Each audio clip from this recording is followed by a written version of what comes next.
আসসালামু আলাইকুম ওয়া রাহমাতুল্লাহি ওয়া বারাকাতুহু। হ্যালো গাইস, আমি 25 তারিখ রাইতে আইছি,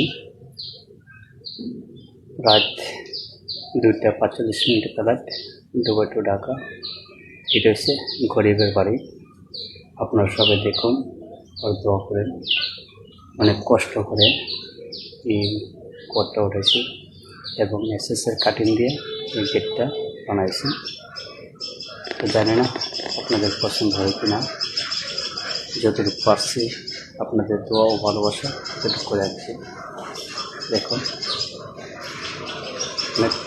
আমার কাছে অনেকটা সুন্দর লাগে দেখতে, বড় দেখতে অনেক সুন্দর করে এমবিডি গ্লাস এবং লেজার কাটিং, পুরোটা লেজার কাটিং দিয়ে বানানো হচ্ছে। তো সবাই আমাকে ধন্যবাদ করবেন, লাইক শেয়ার করবেন, ফলো করবেন প্লিজ। সকল ভালো থাকবেন।